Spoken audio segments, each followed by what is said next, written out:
Assalamualaikum warahmatullahi wabarakatuh. Apa kabar kalian semua? Semoga dalam keadaan yang sehat walafiat.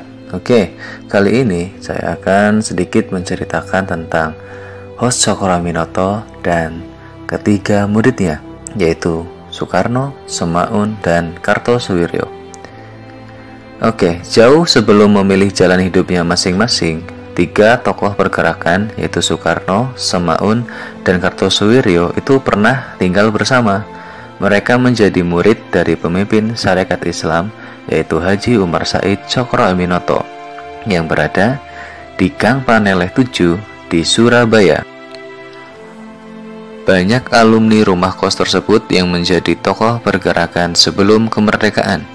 Soekarno yang kemudian mendirikan Partai Nasional Indonesia, Semaun, Alimin, dan Musso yang menjadi tokoh utama Partai Komunis Indonesia, serta SM Kartosuwiryo yang kemudian menjadi pemimpin Darul Islam atau Tentara Islam Indonesia atau disingkat DITII. Di rumah itu juga tokoh-tokoh Muhammadiyah seperti Kiai Haji Ahmad Dahlan dan Kiai Haji Mas Mansur sering bertukar pikiran.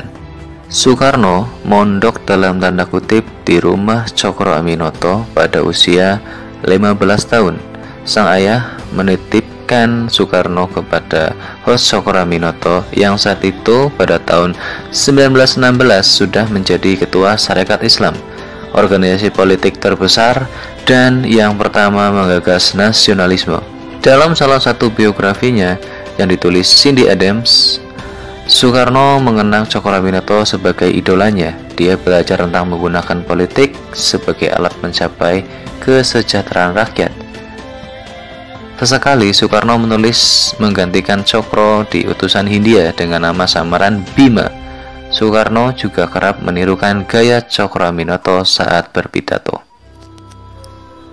Sekar Maji, Marijan, Kartosuwiryo mulai tertarik pada dunia pergerakan saat bersekolah di Sekolah Dokter Jawa yang berlokasi di Surabaya pada tahun 1923. Guru utamanya di dunia pergerakan sekaligus guru agamanya adalah Haji Umar Said Cokroaminoto.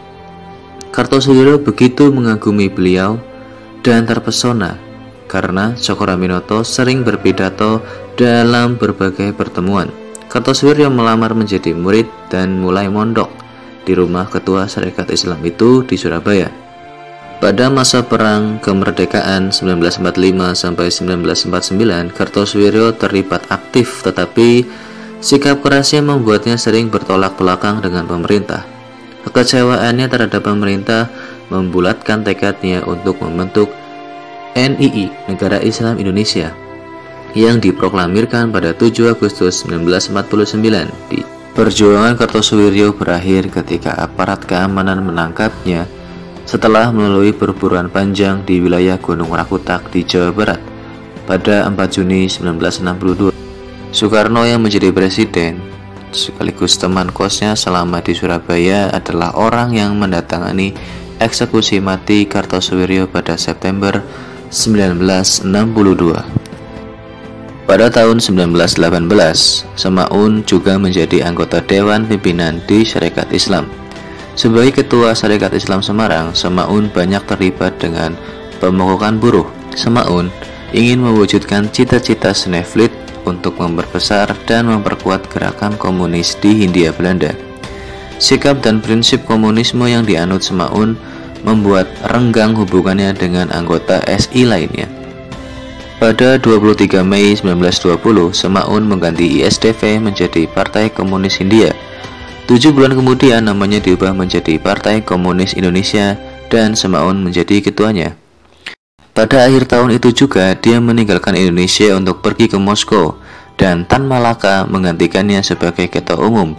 Setelah kembali ke Indonesia pada 1922, Semaun mendapatkan kembali posisi ketua umum dan mencoba meraih pengaruhnya kembali di SI, tetapi tidak berhasil. Dari ketiga tokoh ini, kita bisa tahu bahwa Cokroaminoto tidak sekedar mengajar dalam tanda kutip, tetapi beliau mendorong muridnya untuk berpikir kritis, melatih mereka agar melihat semua hal dari berbagai perspektif. Cokroaminoto menjadi inspirasi. Dia menjadi model bagi muridnya. Tidak heran, dari tangannya lahir tokoh-tokoh nasional yang memiliki warna yang berbeda-beda.